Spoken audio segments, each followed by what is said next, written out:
So today I want to talk about 7 different ways that you can create your course like a pro and hopefully save yourself some headaches in the process. So let's jump in. Welcome to the Course Creators HQ podcast, helping you navigate the latest techniques for creating and marketing online courses.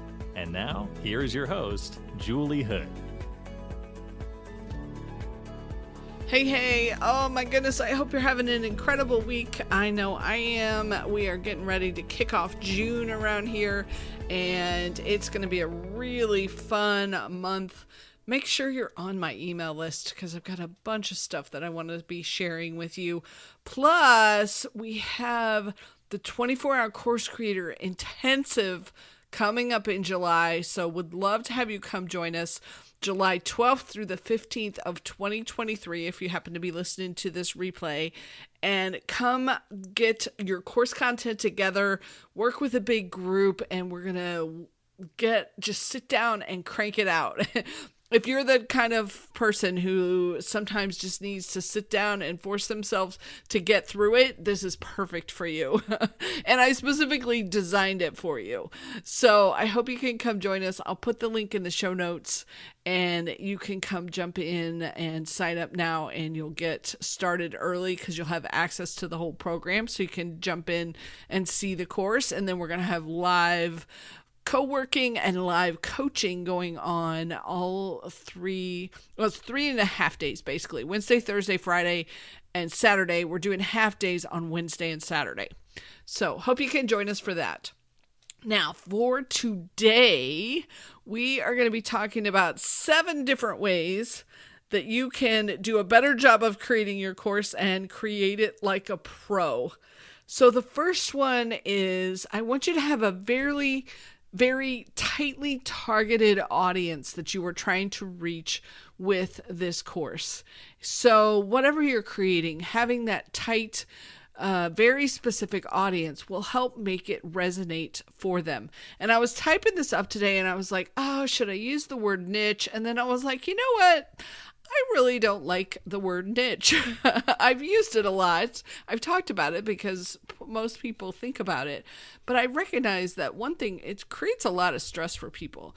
Because when people say, oh, you must have a niche, that creates a bit of a headache and like, oh my God, I don't know what my niche is. And so they get very stressed out. Plus, the whole pronunciation thing, whether it's niche or niche, I think I'm just going to quit using that word unless I have to, unless somebody brings it up. But let me explain exactly what I mean about tightly targeted audience. And by this, I mean, you know what the person is like that you are trying to reach. So I'm not saying, oh, you have to pick women between 25 and 29 and they're overweight and they're trying to lose exactly 10 pounds.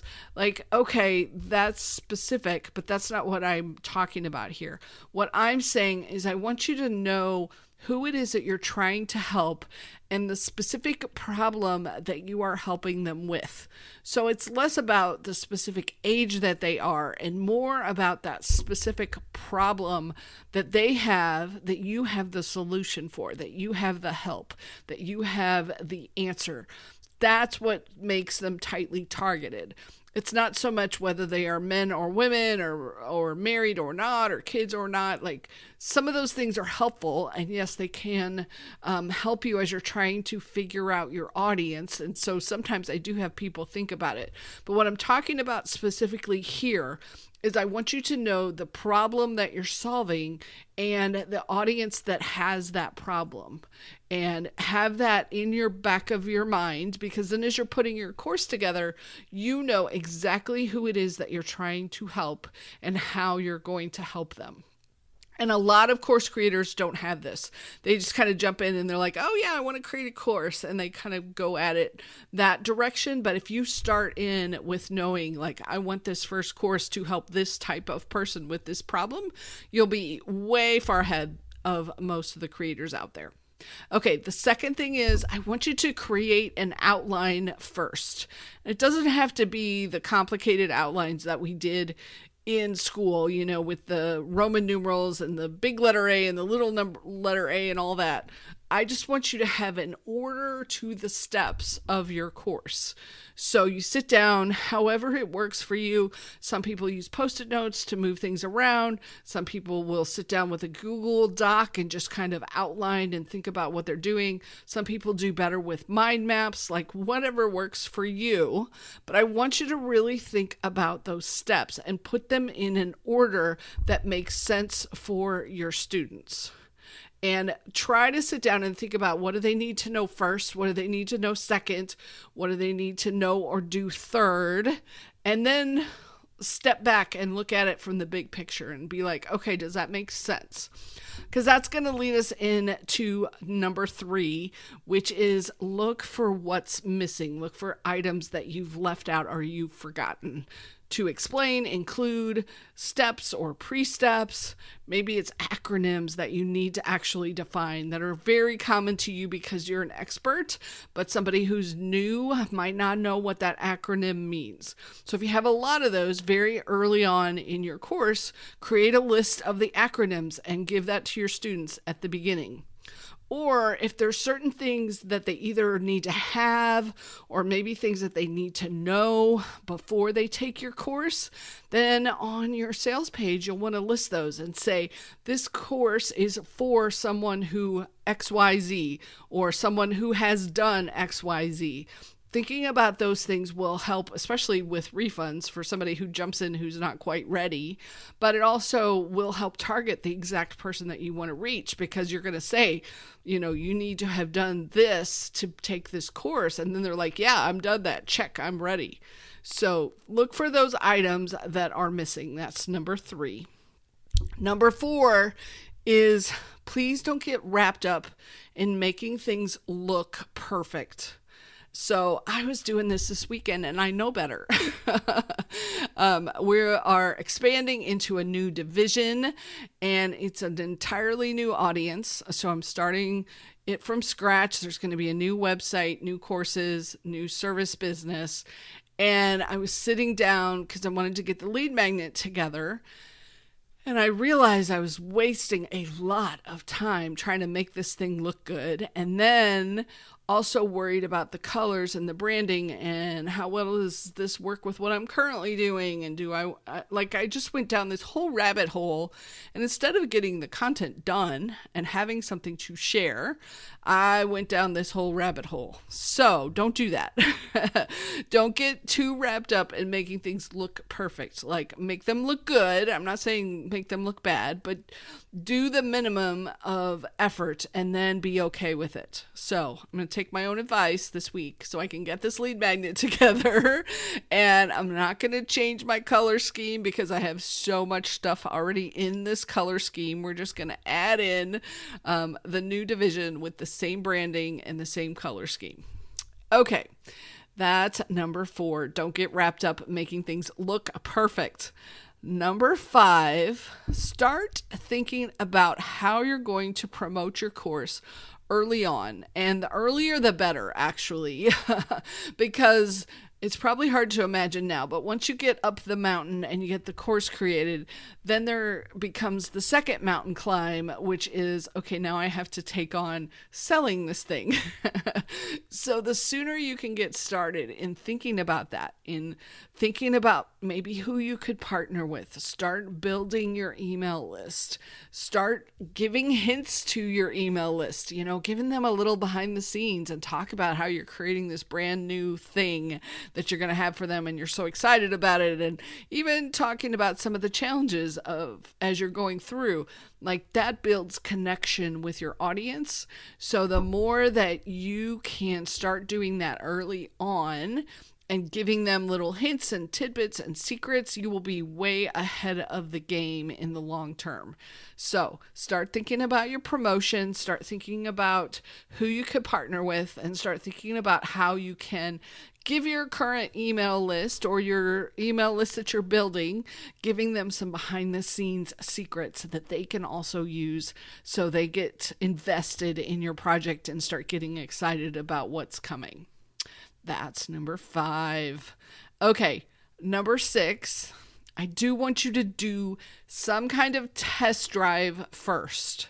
So there's several different ways that you can do this, but I'll give you some options and you pick the one you think that is the most helpful. The first test drive option is that you gather 4 to 5 people that can do what's sometimes called a beta launch. So you do the course with them over a specific period of time. I actually like to have somebody pay for those because I want them to value it, take it seriously, show up, do the work, that kind of thing. So if you can find 4 to 5 people that are willing to be your beta launch students, you get them in at an inexpensive price and you set it up ahead of time saying, hey, at the end, I'm going to contact you and see if you like the course. And if so, I'd really appreciate a testimonial. So you say that at the beginning so that when you then ask for it later, they're not surprised. And you're setting this up to where it is paid so that they are committed to taking action and actually doing the work. So that's one way to kind of do that test drive ahead of time. But another thing, if you don't have the time or the you can't pull together 4 or 5 people, at least grab a friend or 2 and ask them to go through the lessons that you have pulled together and see if anything stands out to them. So, and it should be somebody that does not know your topic and will spot things like, I don't know what you meant here when you said this acronym, or I got confused on this part, or, I found this big typo here that didn't make sense to me, or I think you need another step in here. If you've got a friend or 2 that wouldn't mind taking some time to kind of look through, listen to your course, that's also a really good way to test drive it before it goes live, before you get real students going through. And if you can't do the beta version, that's one more way to kind of get that test drive going. And then number 7 is the big purpose. And remember to focus on the goal of what it is you are doing. You are desperately working to help your students get a specific result from taking your course and working with you. So we can definitely get mired into the details of the specifics around the course. And if you can step back and remember, like, oh yeah, this is why I'm doing this work. This is the purpose. I want to help these students get to this end goal, to get to this result. It will help sometimes when you get, especially in that messy middle part where you've been working on it for a bit and you can't quite see the end yet, but you're in the middle of it and it feels like a lot. So step back, remember your audience, remember your big goal and why you're doing this. You're trying to help them, plus probably a little bit of a revenue goal on there too. That's fine. But combine those two and keep those top of mind so that when it gets tough, you know that the purpose of what it is that you're doing, and it'll keep you moving forward. So I hope these 7 are helpful for you. I wanted to throw them out there because if you can get ahead of the game on these, your course will be so much better than a lot of the courses that are already out there. And let me know if you were able to use any of them. I'd love to hear it. And thanks so much for listening and subscribing and following and being here for the podcast. I truly, truly appreciate the time in your earbuds or on your car speaker or wherever you are listening. Thank you so much. I appreciate it. And I hope you have an incredible week. Talk to you soon.